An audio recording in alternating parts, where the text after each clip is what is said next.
Hi, welcome to our channel of IGNOU audiobooks, Indira Gandhi National Open University, School of Engineering and Technology, SOET, Diploma Postgraduate Diploma Programs, Postgraduate Diploma in Industrial Safety, PGDINDS, Semester 2, MEV-005 Occupational Health and Safely, Block 1 Basic of Health, Unit-4 Burden of Disease and Plan of Action for Environmental and Occupational Health. 4.0 Introduction. In the previous units, you were introduced to the concept of environmental and occupational health. You are aware that occupational factors are linked with environmental factors. Potential illness-causing agents are present almost everywhere, at home, at our workplace. This includes physical, chemical and biological factors around us and in our working environment. Now it is time to understand how our health is affected by a compromised occupational environment. In this unit, we are going to discuss some important health problems caused by environmental risk factors which are linked to occupation. You see, risks includes the factors which are modifiable, i.e. the environmental factors which we can change either in short or long term. We shall discuss what can be done to prevent these problems. This unit introduces you to the burden of disease and plan of action for occupational and environmental health. 4.1 Objectives. After going through this unit, you should be able to explain the concept and importance of occupational environment, discuss the burden of diseases in relation to environment and occupational health, describe high-burden emerging occupational diseases, and describe plan of action to reduce burden of disease in context of occupational health. 4.2 Concept of occupational environment. The term occupational environment means all conditions that prevails at work place and which have a bearing effect on the worker. There is a continuous two-way interaction between the worker and the physical and psychological environment at workplace. The work environment may affect the health of the worker either in a positive or negative direction. On the other hand, the well-being of the worker influences the productivity and quality of work. A healthy, motivated workforce is the key for sustainable development of a society.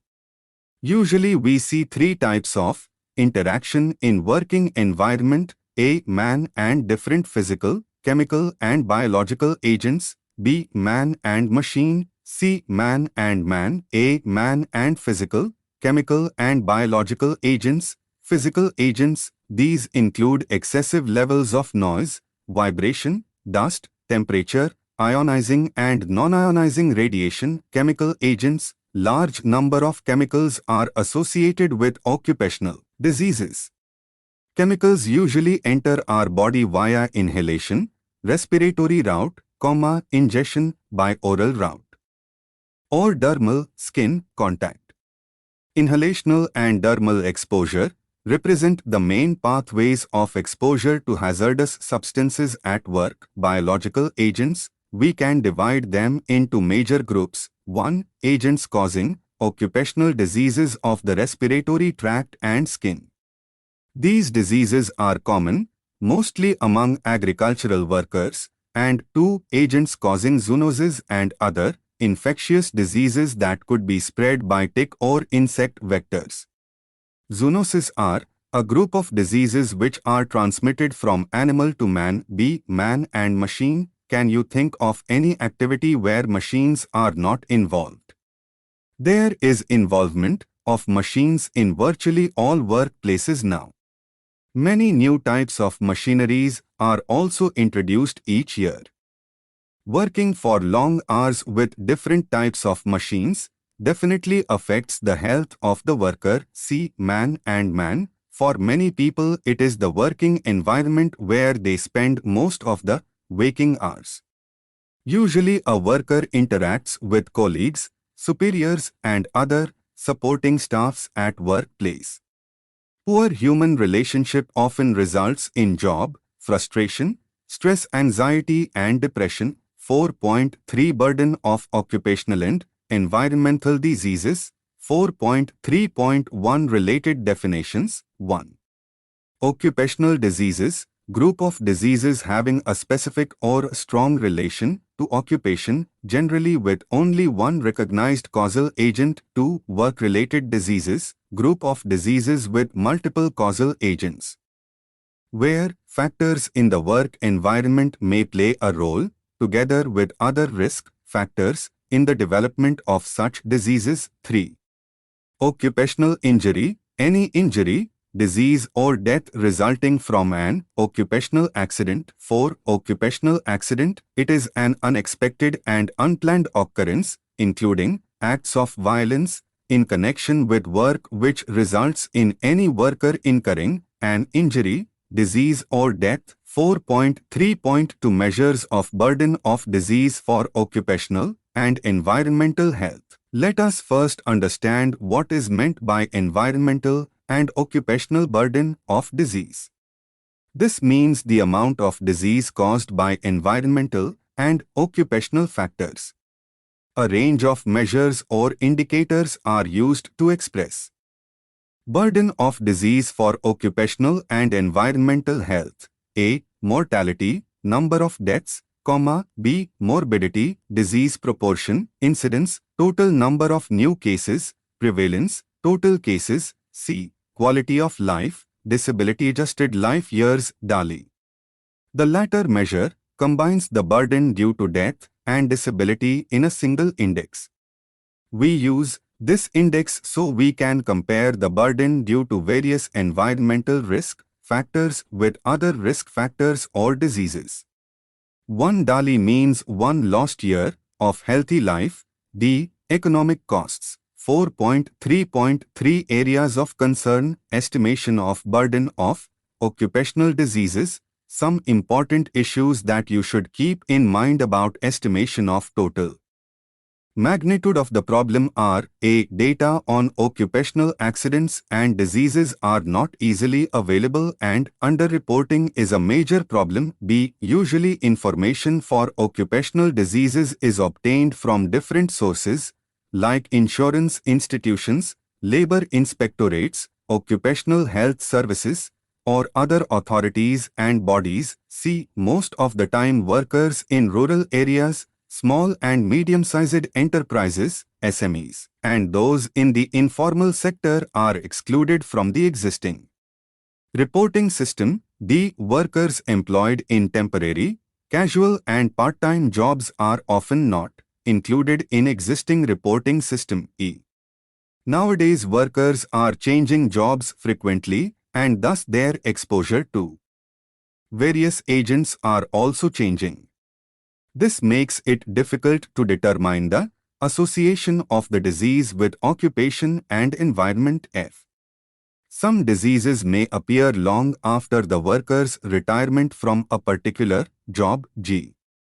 Some workers may have developed some diseases which may be due to exposure of some substances which are still not known as hazardous. 4.3.4 Disease burden, global and Indian. Global burden, according to the ILO estimates, every year more than 2.3 million workers die at work from an occupational injury or disease. Africa has the highest number of deaths in occupational accidents of approximately 16.6 per 100,000 persons in the labor force, followed by Asia of about 12.7 per 100,000 persons in the labor force. Europe had the lowest fatality rate among the 5 regions, with a rate of 3.61 per 100,000 persons. Occupational communicable diseases and accidents are more prevalent in developing countries. More than 313 million workers suffer serious injuries from non-fatal accidents with 4 days absence from work. Occupational injuries account for 0.9% of the global DALYs lost. Every day, approximately 6,400 people die from occupational accidents or diseases, and that 860,000 people are injured on the job. Burden in India. In India, major occupational diseases are silicosis, musculoskeletal injuries, coal workers' pneumoconiosis, chronic obstructive lung diseases, asbestosis, biocinosis, pesticide poisoning, and noise-induced hearing loss. The incidence of work-related morbidity and mortality in India is very high. It is estimated that 17% of the non-fatal injuries and 45% of the total deaths due to occupational injuries in world occur in India each year. 4.3.5 Economic costs. The International Labour Organization (ILO) has estimated that the total costs of occupational accidents and work-related diseases are about 4% gross national product (GNP) at a global level. Some diseases like musculoskeletal disorders have a high impact in work-related absence and common among young population. Occupational diseases have their effect on workers, their families, employers, and society in large. You can easily understand the effect of illness, sickness, and injury is often devastating on their families. Economic costs are not always visible and difficult to estimate. There are costs related to compensation, lost working time, interruption of production, training and retraining, medical expenses, and so on. 4.3.6 Changing pattern of occupational diseases. In last few decades, there have been rapid changes in technology affecting work profile and thus the pattern of occupational diseases. Well-known occupational diseases such as pneumoconiosis are still present but relatively less identified. Occupational diseases such as musculoskeletal disorders, MSDS, and mental health disorder are on the rise. There is definitely a rise of workers who are involved in sedentary work. Increased involvement of automation and computers in different industries have exposed workers to postures which involve prolonged standing and sitting.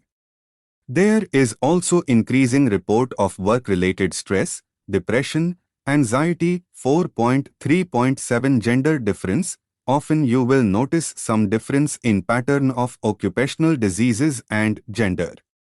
What do you think is the reason? This may be due to the fact that more men are often involved in factories, construction and mining.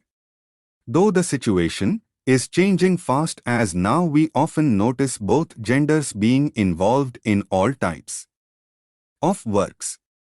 Usually occupational cancers, occupational injuries, noise-related hearing loss are more common in men. Occupational skin diseases are more common in females. Women of reproductive age being exposed to different toxic elements in the workplace are susceptible to adverse effects on reproduction, like abortions, fetal malformation, and infertility. There is increasing evidence that these problems may affect the male workers too. 4.3.8 High burden. Emerging occupational diseases of public health interest, occupational injuries. WHO estimates every year there are 350,000 deaths due to fatal occupational accidents. Around 313 million workers are involved in non-fatal accidents causing serious injuries and absenteeism from work. Industries and services with highest risk of occupational injuries include the construction industry, manufacturing and trade. Certain occupational activities, like fishing and farming, agriculture workers, are at a higher risk. Work-related diseases, according to an estimate, work-related disease represent the main cause of death at work, killing almost 6 times more workers than occupational accidents. The diseases classified under this category are those which do not have a single causal agent and are often caused or aggravated by occupation. This means that multiple factors including the individual's occupation are responsible for development of work-related diseases. The diseases are musculoskeletal disorder, mental and behavioral disorder, hypertension, coronary heart disease, peptic ulcer, chronic obstructive pulmonary disease and asthma. Musculoskeletal diseases. The term musculoskeletal disorders denotes disorders of locomotor system which includes involvement of muscles, bones, tendons, cartilages, nerves, etc. International Labour Organization estimates musculoskeletal diseases represents 40% of global compensation costs of occupational injuries and work-related diseases. Work-related musculoskeletal disorders, MSDS, include all musculoskeletal disorders which are induced or aggravated by work and the circumstances of its performance. Repetitive work, painful tiring position, carrying people or heavy load, exposure to vibration, prolonged standing or sitting are often risk factors for this. They are a cause of concern because not only they are common disorder but also because of economic loss and societal impact. Musculoskeletal disorders have a high impact in work-related absence. Treatment and recovery are often unsatisfactory, especially for more chronic causes. The end result can even be permanent disability with the loss of employment. The main groups are back pain and work-related upper limb disorders. Lower limbs can also be affected. Certain occupations carry a higher risk of developing low back pain. These include heavy manual work, mining, docking, nursing and policing. These jobs require material handling, awkward postures and postures that have to be maintained for prolonged periods or involve frequent bending, twisting or whole body vibration. These occupations require proper selection, physical training, proper placement and adoption of safe criteria for load lifting. Mental and behavioral disorders. A growing number of workers are complaining that they are suffering from depression, sleep deprivation, anxiety, stress and job burnout. There are many risk factors for mental health that may be present in the working environment. Organizational and managerial environment and policies often contribute to this. Some examples are poor communication, low levels of support from employers, inflexible working hours. Bullying and psychological harassment are commonly reported causes of work-related stress and depression by workers. Mental health disorders can lead to harmful use of substances or alcohol, absenteeism, hypertension. In over 90% of patients with hypertension, the disease is called essential hypertension and no cause can be identified. Genetic predisposition is an important risk factor. Occupational lead exposure, e.g. in mining and processing industries, and also non-occupational exposure to lead, e.g. in traffic exhaust, can increase blood pressure. Other environmental and occupational factors which have been linked with development of stroke are exposure to arsenic, environmental noise. It has also been suggested that psychosocial stress is a factor in the development of hypertension. Other risk factors in the development of hypertension include dietary habits, excess salt and fats, obesity and physical inactivity, coronary heart disease, GHD. Heart diseases are becoming more common among young working population. It is more common in men than women below 45 years of age, but in older age the two sexes may be equal. The risk of coronary heart disease is associated with hypertension, high dietary fat intake, high serum cholesterol and being overweight. A coronary heart disease personality is usually type A personality. This personality has been described as aggressive, competitive person who is anxious, impatient and concerned with time management. Overload at work is known as to be associated with coronary heart disease. Psychosocial stress increases serum cholesterol, causes hypertension and enhances clot formation. Other occupational factors related to CHD are sedentary work, exposure to carbon disulfide, carbon monoxide and nitrates, and chronic exposure to noise, heat and cold. Peptic ulcer. Several risk factors have been associated with the development of gastric and duodenal ulcers. These include use of certain medicines, analgesics and nonsteroidal anti-inflammatory drugs, smoking, medical illness, surgical procedures, type A personality, local infection, Helicobacter pylori, and occupation. Occupational factors associated with the risk of developing peptic ulcers include jobs with a high degree of responsibility, heavy workloads, long working hours, workplace stress, irregular shift work and stress at work. Chronic obstructive pulmonary disease and asthma are diseases of lung characterized by inflammation and loss of lung function. So, you understand what happens when lungs cannot work properly. It becomes difficult to breathe. Risk factors are environmental and occupational, including dusts and chemicals in the workplace. Occupations with high risk for COPT are coal and hard rock, mining, metal smelting, tunnel and construction work, manufacture of concrete, plastic, textile, rubber, leather, transportation and trucking, automotive repairs, and farming. Allergens are allergy-causing agents, such as pollen from some flowers. A large number of agents in the workplace are supposed to be responsible for asthma, e.g. cleaning agents, disinfectants, flour, wood dust, metals, etc., cancer.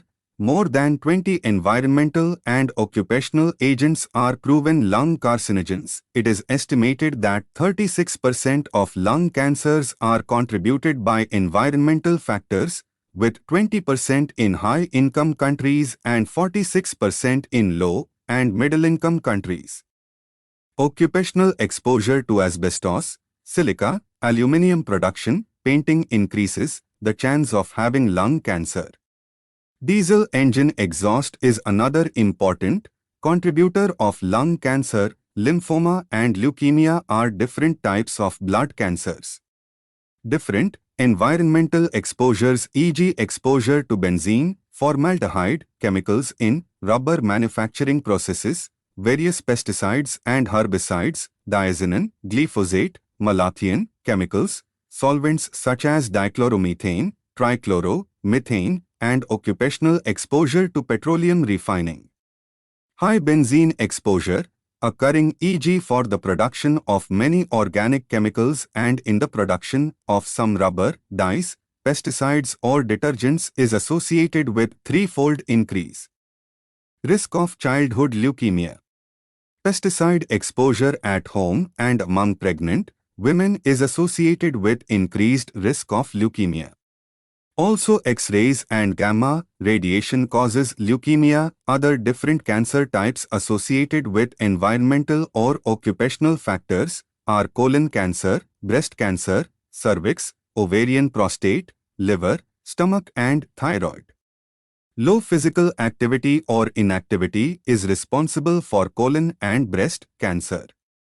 You can understand that our ability to do physical activity gets affected by environmental factors like availability of roads for walking, use of gadgets at home. Hence, people who are in sedentary jobs will be at high risk of developing these particular types of cancer. Exposure to plutonium and vinyl chloride are associated with liver cancer. Aflatoxin, a toxin material produced by certain fungus associated with agricultural work, causes liver cancer. Cancer of mouth and throat cancer is seen among asbestos workers, miners, tailors, blacksmiths, carpenters, transport workers. The risk factors are exposure to polycyclic aromatic hydrocarbons, engine exhausts, textile dusts, and working in rubber industry. wood dust and working in rubber industry, certain occupations like painters, dry cleaners, textile manufacturers are at higher risk of bladder cancer. Exposure to aromatic amines is responsible for it.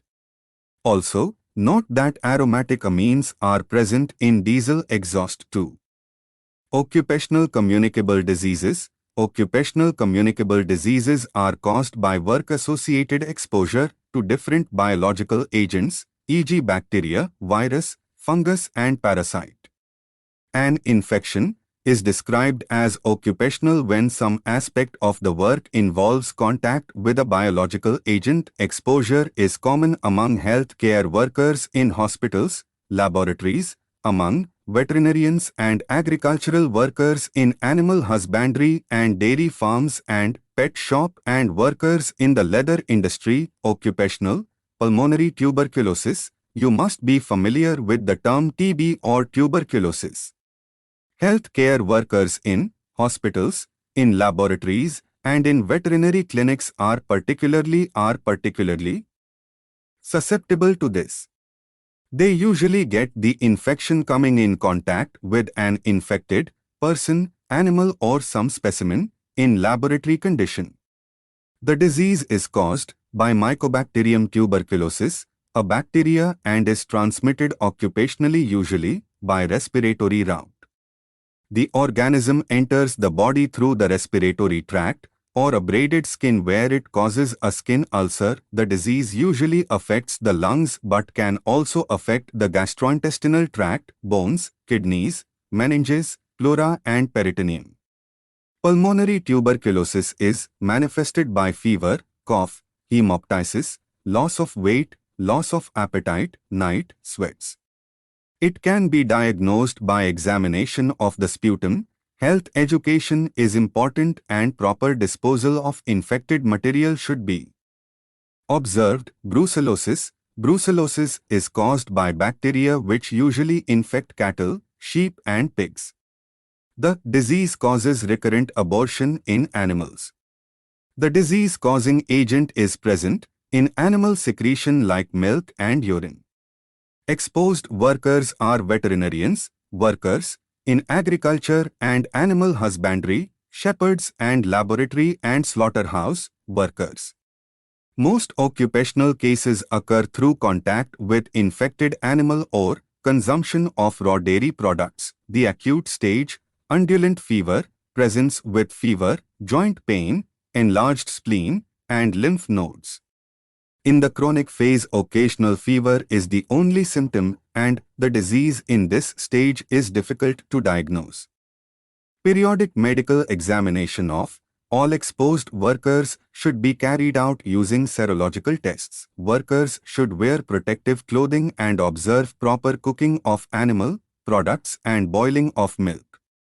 The disease needs to be controlled among animal anthrax. Exposed workers are those in agriculture and animal husbandry, slaughterhouses, tanneries, and those working in the manufacture of goods from wool, hair, bones, and leather. Infection can occur through the skin, the lungs, or the intestine. Infection through the skin causes a malignant pustule. A pustule with surrounding swelling and local lymph node enlargement.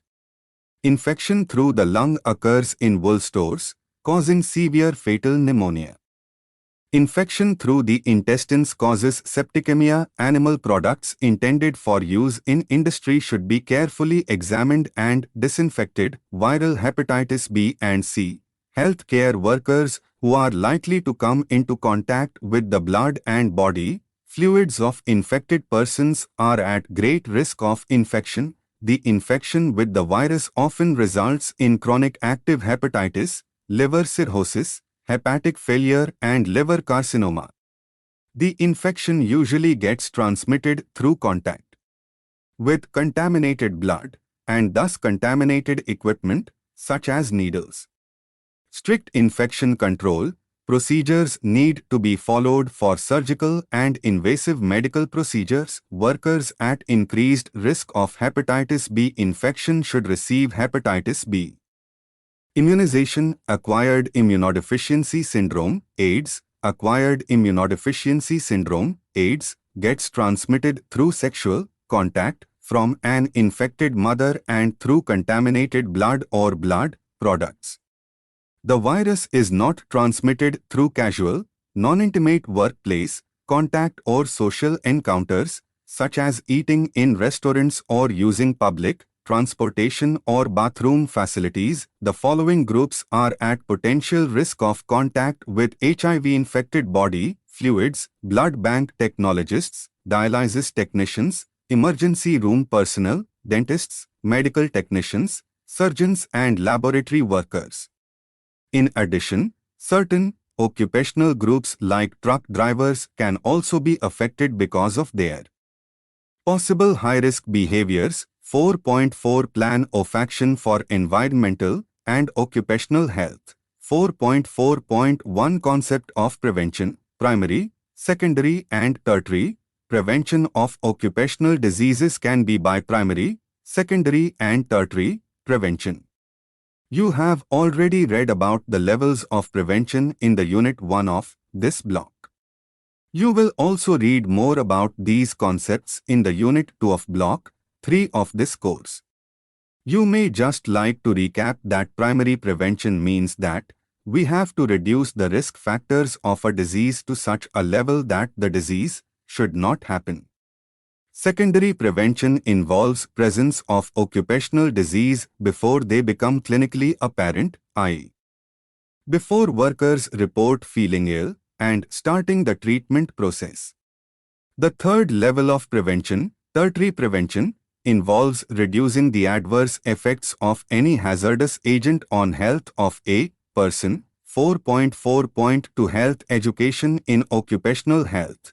Health education means providing specific information about different hazards prevalent at workplace and also to change workers' behaviors in such a way which will be more conducive to health. In the workers' health Global Plan of Action, World Health Organization recommends occupational health education as an essential component of health care.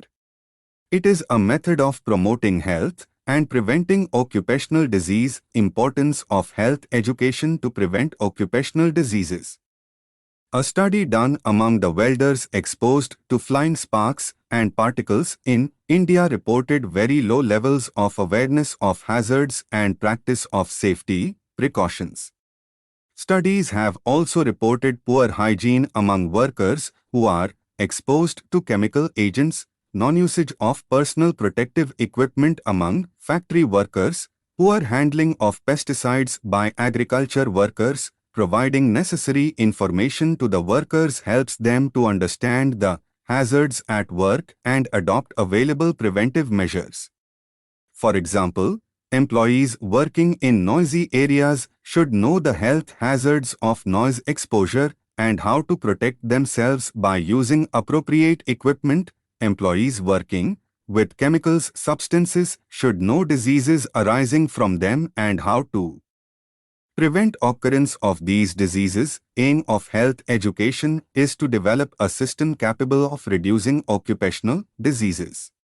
Once we start providing health education, we also should evaluate our work. The effectiveness of such a system should be assessed by determining to what extent the incidence of health injuries, disease or disorders are reduced. Principles to be followed for health education for occupational diseases. Workers need to be trained to identify and control hazards at working place. Behavior change communication should be targeted to the workers to use personal protective equipments. Employers also need to be responsible for encouragement of behaviors which are conducive to health and reporting of any untoward event. To the appropriate authority, the following principles need to be followed. A. Ensure that the information is provided in the languages and at a literacy level that all involved can understand. B. Talk to employers, supervisors and workers and listens carefully to their problems. C. Find out attitudes and behaviors which can cause such problems. D. Try to find out the reasons for people's behavior and health problems. E. Invite workers to give their ideas on solving health problems. F. Encourage employers, employees, and supervisors to select ideas appropriate of their situations. G. Provide information on the safety and health hazards of the workplace and the controls for those hazards.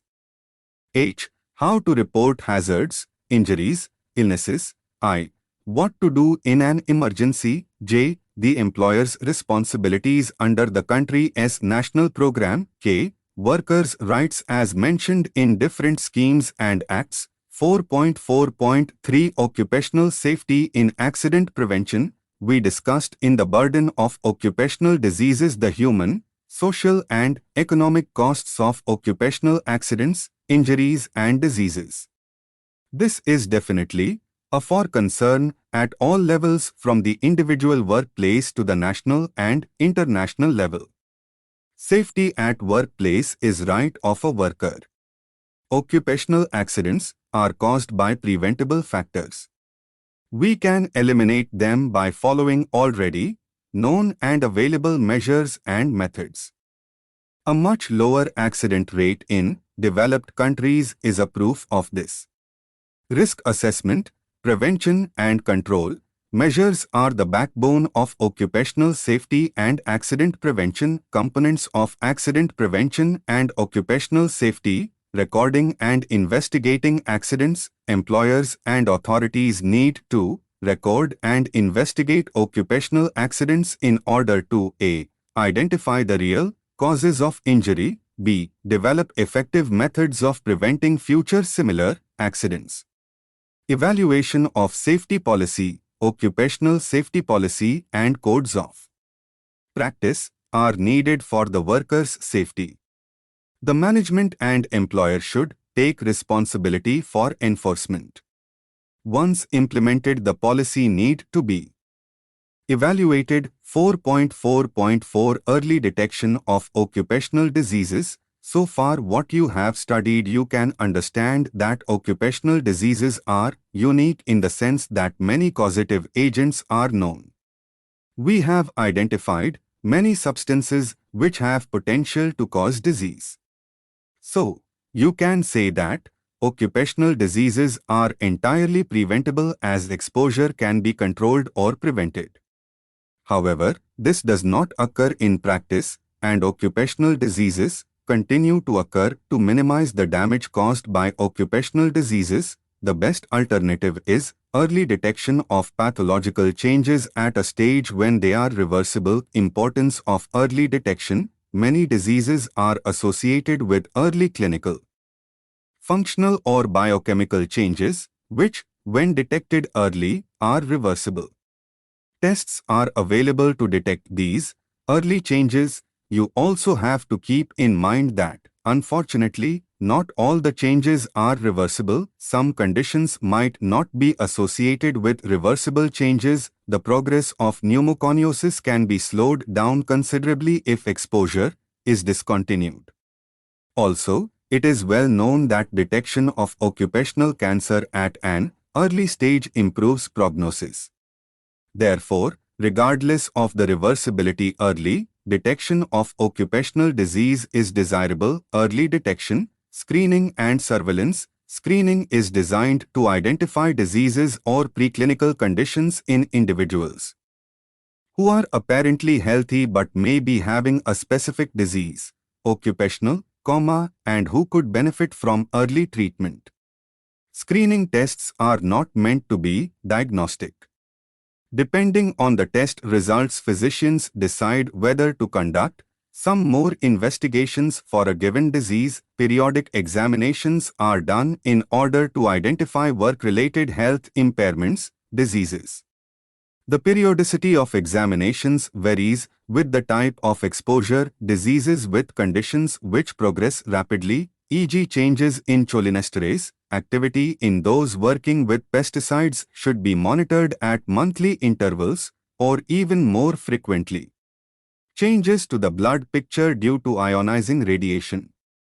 can be monitored at periods ranging from 1 to 6 months depending on the exposure dose.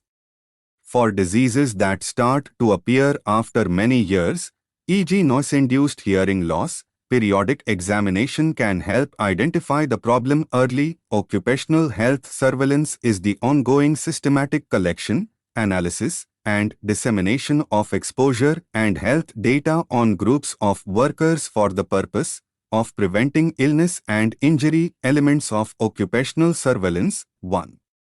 An initial medical examination and collection of medical and occupational histories. 2.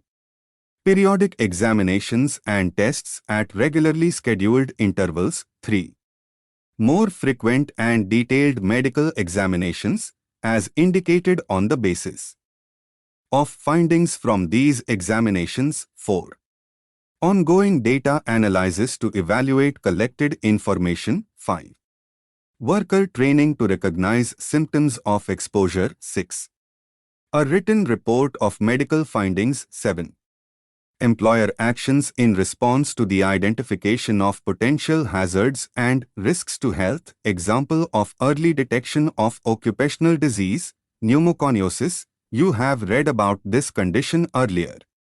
The condition comprises of group of diseases due to inorganic and organic dust particles. Early diagnosis of bicyanosis is made using a special questionnaire which demonstrates the presence of chest tightness on the first day after the weekend leave.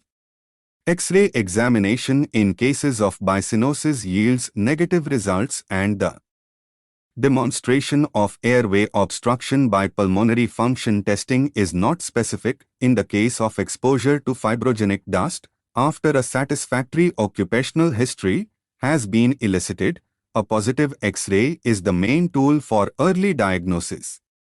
This is applicable in the case of silicosis, asbestosis, talc pneumoconiosis. It should be noted, however, that once a positive X-ray is obtained, these diseases are irreversible. In the case of extrinsic allergic alveolitis, bagasosis, farmer's lung, the diagnosis of acute, subacute and chronic cases can be confirmed by X-ray examination. Serological examination also may help. 4.4.5 Occupational ergonomics. Ergonomics is fitting the job to the worker as compared to the more usual practice of compelling the worker to fit the job.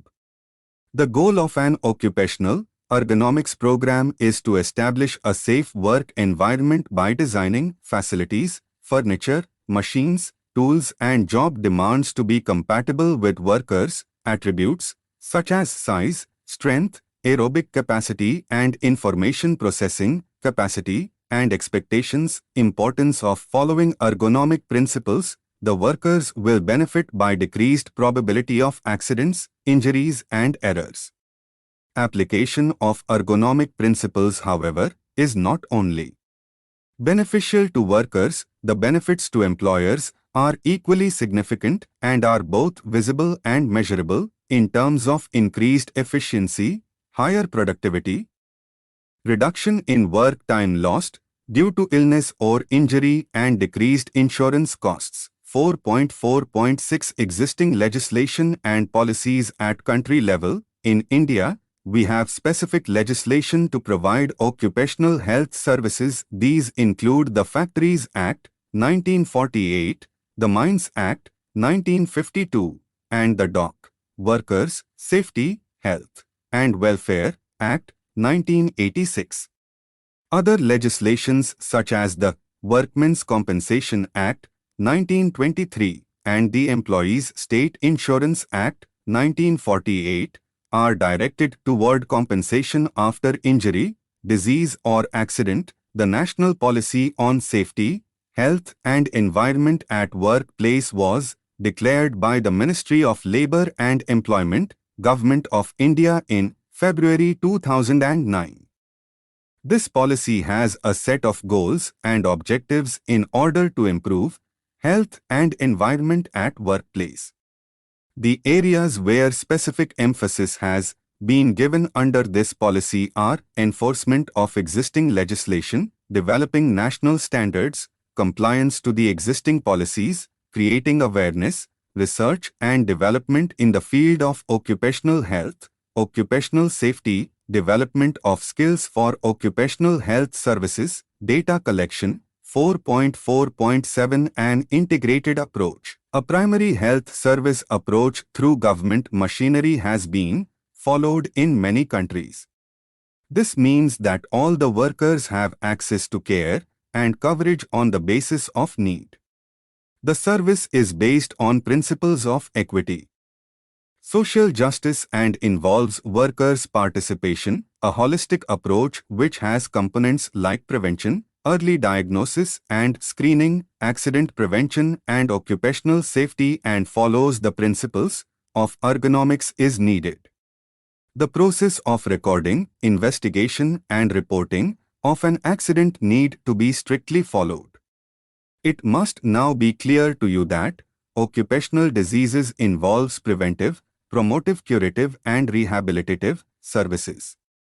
Along with services, emphasis needs to be given to data generation and analysis. 4.6 Summary. In this unit you have understood the concept and importance of occupational environment.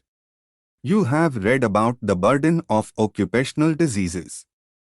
You are now familiar with the indicators used to measure burden of occupational diseases, the changing pattern of occupational diseases and emerging occupational diseases have been discussed. Various kinds of cancer and occupational communicable diseases which can be contacted at workplace were discussed at length. You have also realized that exposure to many of these factors can be prevented or controlled. Further, the plan of action, levels of prevention, early diagnosis, health, education, occupational safety and accident prevention, ergonomics, existing legislation and policy were elaborated. Thank you. Subscribe to our channel for more updates and we will see you with the next chapter.